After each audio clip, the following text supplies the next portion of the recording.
I want you to forgive me for being this way. Goodbye. The day after giving birth, what was beside my pillow was a suicide note from my husband. The shock was too much for me, just having given birth, and my mind went blank. After that, my husband's shoes were found at the top of a cliff. From there on, I was just doing my best to live life holding my daughter, and before I knew it, 5 years had passed. Now, I was being saved by the growing smiles of my daughter, but something shocking happened when I went to a friend's wedding. Unbelievably, standing next to the bride was my husband. Dressed in a tuxedo, he stood there with the same smile as before. Why is he here when he was supposed to have thrown himself into the sea? From there, I came to learn an unexpected truth, and as a result, his life fell apart. 5 years ago, at the age of 35, I was working as a nail technician and had regular customers. I dreamed of owning my own shop someday and was working hard while saving money. But my best friend Holly, worried about me being so focused on work and not having a boyfriend, invited me to a mixer. Mia, work is fine and all, but you haven't given up on marriage or having kids, right? If that's the case, you gotta look for a chance to meet someone. Encouraged by her words, a bond since high school, I thought it might be nice to try, and so I participated. And from there, my life took a major turn. To my surprise, I met someone wonderful. We hit it off as if it wasn't our first meeting, and quickly started dating. His name was Mark, a 38-year-old businessman. Both of us being in our late 30s, we were dating with marriage in mind, but within less than 6 months, I discovered I was pregnant. Mark, it looks like I'm pregnant. Really? Wow. The moment I told him, I thought I saw a look of shock on Mark's face, but he quickly smiled and embraced me. We decided to have the wedding after settling down post-birth, and to start living together and get our marriage license in the meantime. However, during the move, my morning sickness got worse, and there were days I couldn't even get out of bed. We should get married soon, Mia. Just leave it to me. I wish we could think together, sorry. Don't worry about it, just rest for the baby's sake. I was always enveloped in his kindness. But there was one thing that worried me. That was about my parents. Living in the countryside and concerned about social appearances due to their work, they used to urge me to marry every time we met. I disliked that pressure so much that I hadn't been in contact with them for a while, but announcing a shotgun wedding would likely make them frown. Sure enough, when I contacted them, my father yelled, "It's shameful. Don't come back home." As expected, this situation made me feel even more depressed, compounded by morning sickness, making every day gloomy. Gradually, I took more time off work and spent most days in bed, barely managing the household and eating the bare minimum. I'm sorry, I couldn't do any housework again today. Again? As these days continued, the once kind Mark began to change. Even though we were supposed to be enjoying our newlywed life and welcoming a happy day soon, the reality was far from what I had expected, and anxiety grew. I might not become a good wife or a good mother at this rate. Every day was a struggle with nausea, and I cried in bed, feeling like I was living in hell. And then, things started to go downhill. Mark began coming home late, and his time at home decreased. Moreover, when rent day came, there was no payment from Mark. We had agreed to split the rent when we started living together, and it was being deducted from my account, but I realized he had not made any payments. Hey, did you forget to transfer the rent? What's going on with the money? Just wait a bit longer. I've had a lot of expenses this month, it's a bit tight. Each time I asked, he would delay payment, and in the end, it felt like I was paying the rent by myself. And a few days before payday, he would increasingly ask to borrow money. But I'm not really working right now, and thinking about the future, I really wanted to save my savings. Being almost on leave because of morning sickness, I had reluctantly started dipping into my savings for opening a nail salon. But I really wanted to save that as much as possible. That's the thing, there was suddenly this fancy dinner I had to host, and I'm kinda strapped for cash this month. But shouldn't that be covered by work expenses? It doesn't work like that. Plus, landing this deal now could really affect my promotion prospects. Please. If he gets promoted and starts earning more, it would be easier to support the family, so I had no choice but to agree when he put it that way. But, when I glanced at Mark's arm, I noticed a watch I'd never seen before. Hey, where'd you get that watch? Notice it? Cool, isn't it? I've had my eye on this watch for a while. He showed it off to me like a kid boasting about a treasure, which kind of made me see him in that light. No, I mean, how much did that cost? What's it to you? I bought it with my own money. Stop nagging. Even though I've been paying the rent in full and lending him money on top of that, what was he thinking? I couldn't help but yell back at him. Before spending money on stuff like that, we should talk. You're gonna be a dad soon. Usually quiet me raising my voice seemed to shock Mark, who after looking surprised, awkwardly apologized. My bad. I'll be more careful from now on, okay? Seeing Mark sincerely apologize made me wonder if things would be alright when the baby came, but I still had this vague feeling of unease. After that, Mark started coming home less and less. As my pregnancy progressed into the later stages, an unexpected situation occurred during a prenatal checkup. What? Hospitalized? Right now? At the checkup, they said it's a threat of premature birth. There were still about 2 months until the due date, but the doctor recommended hospitalization to keep the baby in as long as possible. The suddenness of the situation was shocking, but I was determined to do whatever it takes to protect my unborn child. So there I was, lying in the hospital bed, looking forward to the arrival of my baby, but obviously, doing nothing but resting all day got boring fast. During this time, my friend Holly frequently came to visit, which was a godsend. She's currently working at a detective agency specializing in infidelity cases, and every time she visits, she would tell me all sorts of work stories within appropriate bounds, making me laugh. Even if someone cheats, they always get caught, huh? That's right. When I fell silent, Holly leaned in and asked, Wait, you don't think Mark's cheating, do you? It's not that, but... I ended up pouring out everything that had been bothering me. Mark being away from home so often is suspicious. Holly's grave expression made me think, oh, I knew it. All this time, I might have been suspecting something but chose to look away. Just to check, did you make sure your wedding was actually organized? What? I haven't checked, but no way. Holly's unexpected words took me by surprise. I hadn't even considered doubting to that extent. Sometimes you find men like that. I don't know if Mark is the same, but it's better to check. Torn between feeling like I shouldn't doubt my husband so much and wanting to clear up my uneasy feelings, I couldn't make up my mind. Then, Holly suddenly stood up. It's better to clear things up. After making me note the necessary information, she briskly left the hospital room with her bag. It's okay. Just confirming that will make me feel better. As I tried to reassure myself while waiting, Holly returned in less than an hour. Here you are. What she told me was Mark didn't do anything for our marriage. No way. Maybe you should ask him directly? So, the next day, when he showed up in my hospital room, I decided to broach the subject. When he came, he had his usual cheerful smile. With my emotions fluctuating, but knowing I had to clear things up for the sake of our child, I brought up the topic. Hey, you did organize our wedding ceremony, right? What? Mark's face changed color instantly, and he fell silent, seemingly lost in thought. After a while, he started to speak. To tell you the truth, I wanted to prepare for it together with you, so I stopped. He had gone to the city hall thinking my health would soon improve, but then hesitated. If that's the case, you should have told me right then. I know, but then a bunch of stuff happened. Turns out, he got tangled up in some financial trouble, which led to us not being able to make our rent payments. About to become a father and feeling so ashamed.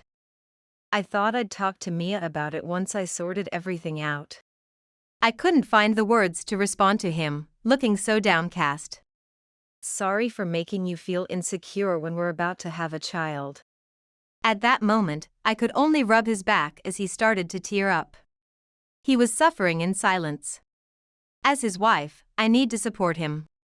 Afterward, Mark hardly visited me in the hospital, and eventually, he stopped replying to my messages.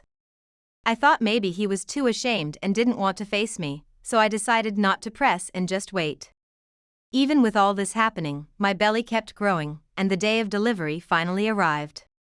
The labor started in the middle of the night, and by dawn, our daughter was born, a healthy baby weighing over 3,000 g.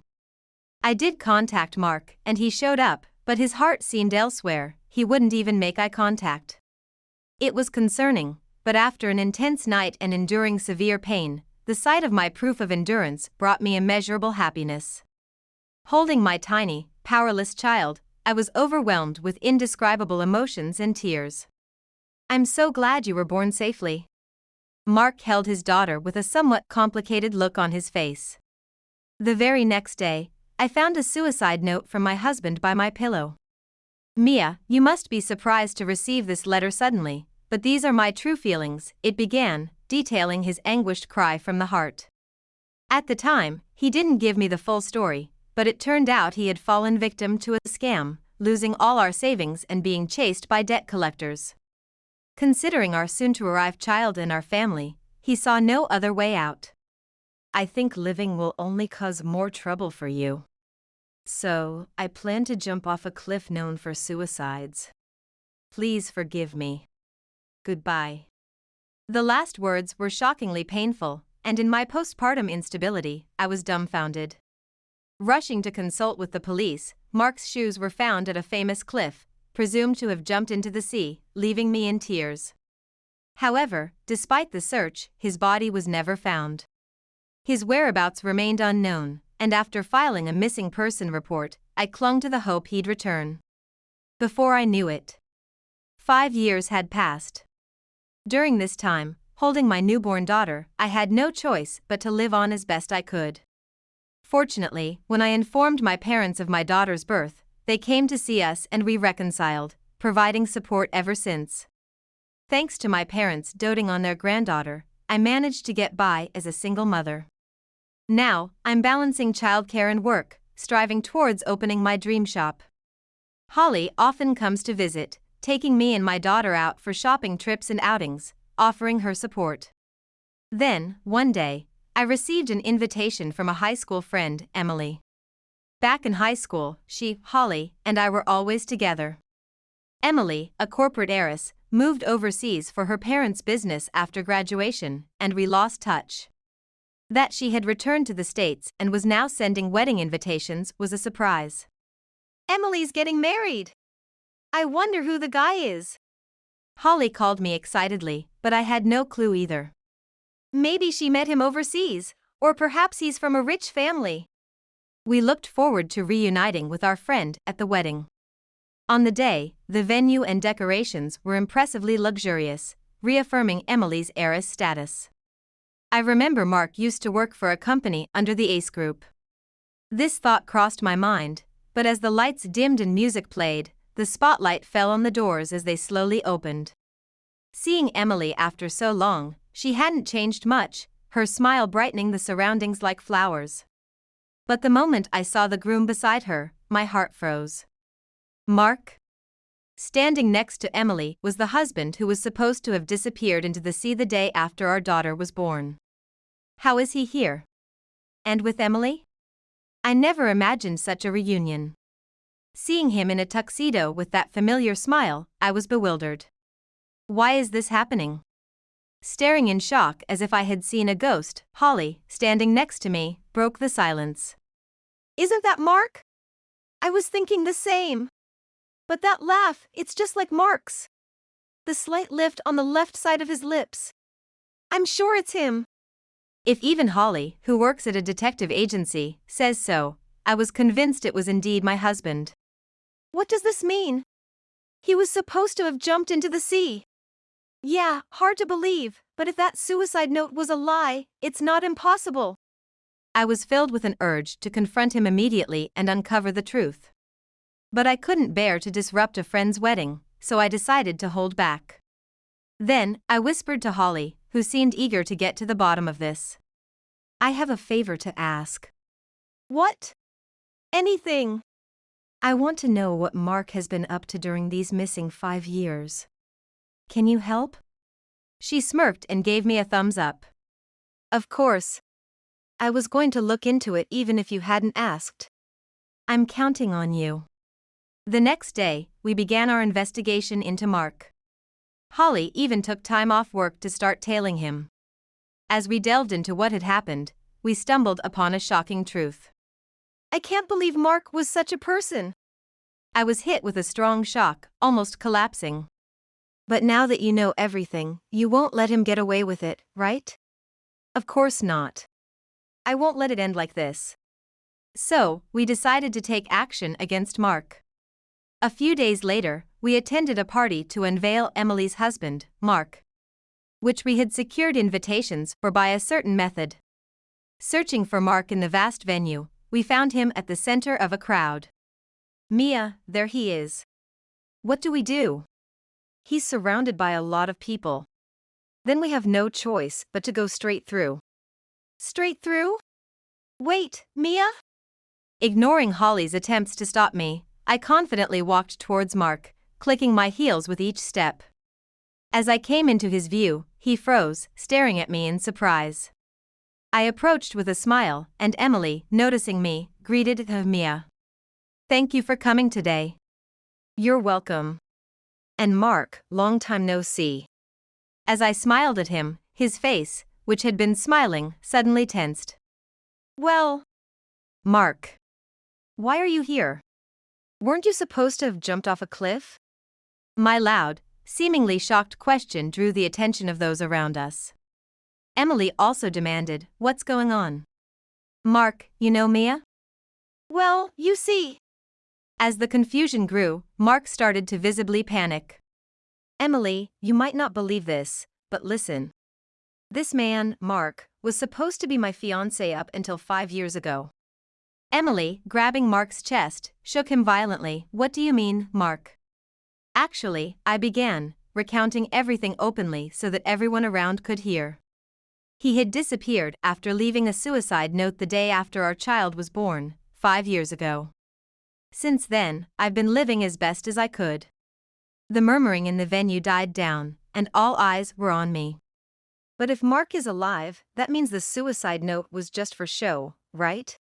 I stood in front of him, pointing. The reason you left us was to marry Emily. Mark averted his gaze, his face turning pale.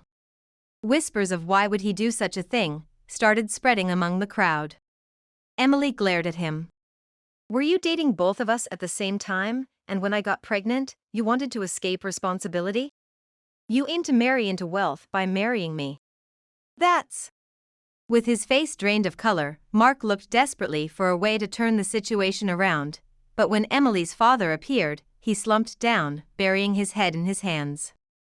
I went on to expose his secrets further. Looks like he's got debts too, from gambling while he was with me. The amount seems to exceed $100,000? When Emily pressed him, saying she hadn't heard any of this, Mark started to panic. I was going to tell you eventually. It's true. I had a plan to pay it all back, so I wanted to settle the full amount before saying anything. Was that plan by any chance marrying Emily and becoming a CEO? My comment left Mark silent, glaring at me with a sharp look. You bragged about it when you were drunk at a bar 5 years ago, boasting about juggling me and another woman, and how if things went well, you might end up marrying into wealth and even becoming a CEO. Moreover, you never intended to marry me. Holly, the detective, gathered testimonies I couldn't collect on my own. I shoved the investigation report right under his nose. Then, as if defiant, Mark snatched the report from me and started tearing it up. Don't think you'll get away with this. It was a mistake to get involved with you. If only you hadn't gotten pregnant. As his plan fell apart, he looked ready to lash out. You're the worst. I'll be filing for divorce and seeking child support through a lawyer, so be prepared. You can show up in court if you run away. This isn't how it was supposed to go. Everything was going so well. As Mark hit the floor with his fists in frustration, Emily slowly approached him and said, "That's what I should be saying. I can't believe it was all true." Mia was right, and declared their divorce. Wait, just wait a minute. This is all her fabrication. Despite Mark's pleas, Emily's decision remained unchanged. Partly because Holly and I had already met with her and told her the truth. That's why she was the one who sent the invitation for today. As Emily brushed off Mark's hand and stood beside Holly and me, she gave Mark a cold look. That's not possible. Emily, please reconsider. After a while of Mark apologizing tearfully, Emily's father scolded him, and he finally quieted down. Moreover, Mark, who worked at Emily's company, received a direct dismissal notice from the CEO on the spot, losing his job and everything. It's all Mia's fault I can't become a CEO now. You brought this on yourself.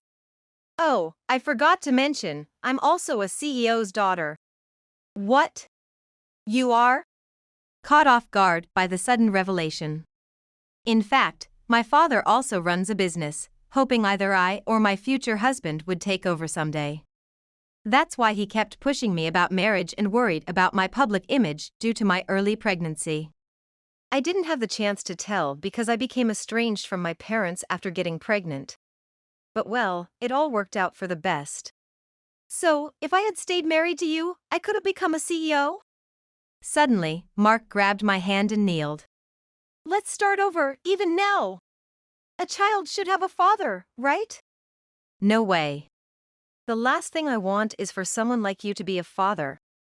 I never want to see your face again. Taken aback by my complete turnaround, Mark was left speechless and in a daze. Leaving him behind, Emily, Holly, and I left the venue. After that, Emily and Mark officially divorced. Her father was furious, vowing to claim compensation by any means necessary.